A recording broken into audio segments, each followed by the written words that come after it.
My name is Leticia Gutierrez, and I'm the Government and Community Outreach Director for Air Alliance Houston. Hello, my name is Maha. I am part of the Democratic Socialists of America. My name is Erandi Treviño, pronouns she, her. I'm with the Raíces Collab Project, a fairly new organization based out of Southeast Houston. My name is Ed Pettit. I am a graduate research assistant with the Bullard Center for Environmental and Climate Justice at Texas Southern University, and I'm the founder and president of Friends of Columbia TAP. My name is AJ Holmes. I'm with the Houston Democratic Socialists of America. Hi, my name is Elizabeth. I'm a native Houstonian and a member of the Sunrise Movement Houston's chapter. Hi, my name is Izzy. I'm an organizer with Houston DSA, co-chair of our Eco-Socialism Working Group. I would say the largest roadblock that we face as eco-socialist organizers and as organizers for climate justice is that there is a lot of acceptance and complacency of the way things are. This isn't how it used to be in the 80s, where reports about climate change were kept secret by oil companies. This is now known. The UN releases reports every single year about like what is befalling the planet and its peoples. We know that each natural disaster that hits us is fueled by humans, by capitalism, by climate change. And there can be a lot of fear that comes with that. And so I think that the first step that we have to take is overcoming that fear and feeling like that we can make real change, even against what can seem like insurmountable odds. In part structural, largely structural actually, because a lot of us are trying to engage with, for example, agencies or government entities that are not built to engage with community. They are not built to give a voice to community. Of course, there are comment periods and there are opportunities to provide comments and all of that, but typically that's limited, right? It's 1 minute, 2 minutes, 3 minutes at most. And even when you're engaging directly with elected officials or heads of agencies, there's resistance and also a requirement that we bring all the solutions planned out A through Z. And that's really an unrealistic expectation of most communities. The information can't be understood by the average person, typically because of the language that it's put out in. That is isolating. The biggest obstacle right now that I just mentioned in there was the fact that our immigrant communities that were starting to get involved, starting to take up this fight, because we're able to now, force our state and federal regulators to put things out put the information out on other languages other than English. Unfortunately, given the new immigration laws and a lot of the scares and the woes, is causing our immigrant community to step back, which is completely understandable. My parents as well are not wanting to leave the house. They do not speak English, although they have nothing to fear.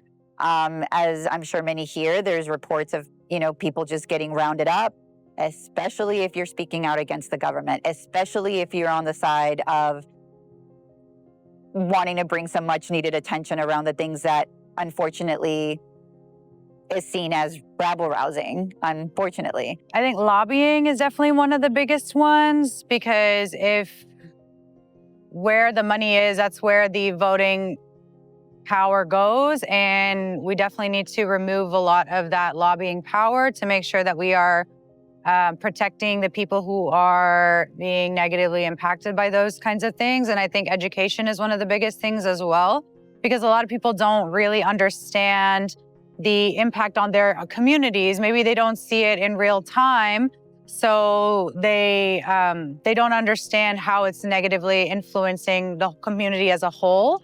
If it's not affecting you, that doesn't mean that it's not going to affect you at a certain point. And I think also there is somewhat of like a silo effect where the negative impacts are seen in more minority communities. So I think that's one of the biggest things, is visibility of the problems as well, and giving a voice to those people who don't have one right now. Recently, the Bullard Center conducted a study looking at the cumulative impacts of LNG expansion in the Gulf region. And we have published those as a report called Liquefying the Gulf Coast.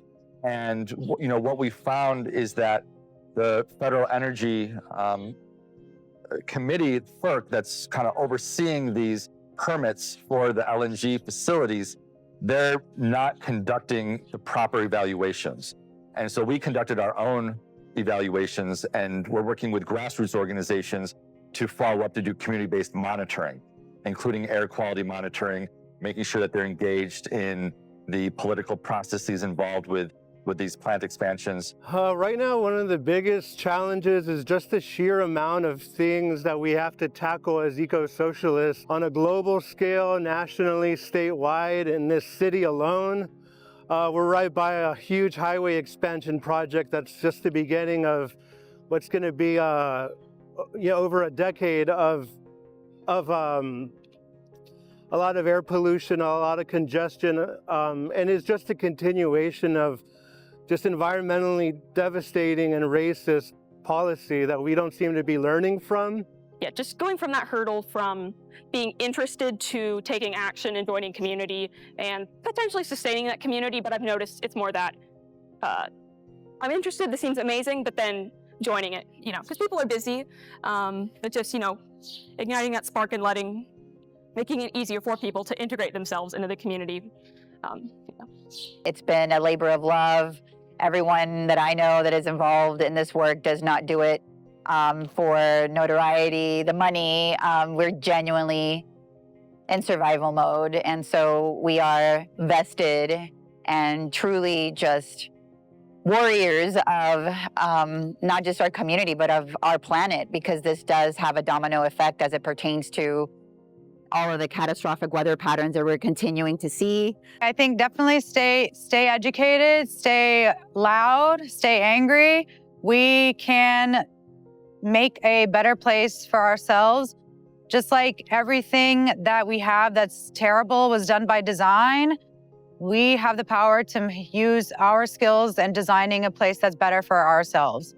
I try to remember the really insightful quote that we are not outnumbered, we're out-organized. We're facing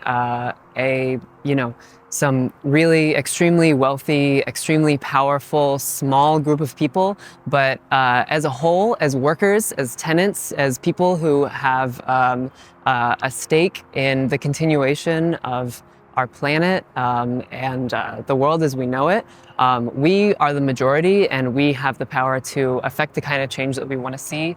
We have the power to make an eco-socialist future a reality. Definitely do what you can to network and meet other organizers.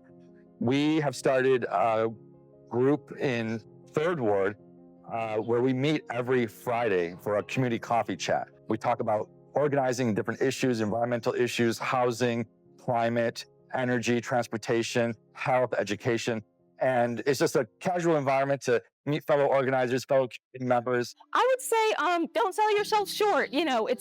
Everyone has something to contribute. You don't have to know environmental policy. Your personal life experiences are very important and can really make a change, or just your skills, like, you're a connector in the community. If you're trying to find a way to plug in, reach out to whatever organization and think about whatever you're best at. Some people are great with graphic design. Some people are great at taking videos like this and editing them. Some are great at accounting. There's so many things. There's so many ways you can lend your talents to so many different organizations. I'm really happy to see how all these different environmental groups and community groups, and also leaders, just community leaders, frontline leaders, journalists, artists, people who have all types of different backgrounds, and they see that we have such a big problem at our doorstep, not just here in Houston and Texas, but really the whole world is feeling the effects, right? We're seeing fires and extreme weather. And so you have people who can't avoid it any longer, and they're ready to take on their responsibility, right? To be the best at what they can do. And that's the way that we build a really strong ecosystem.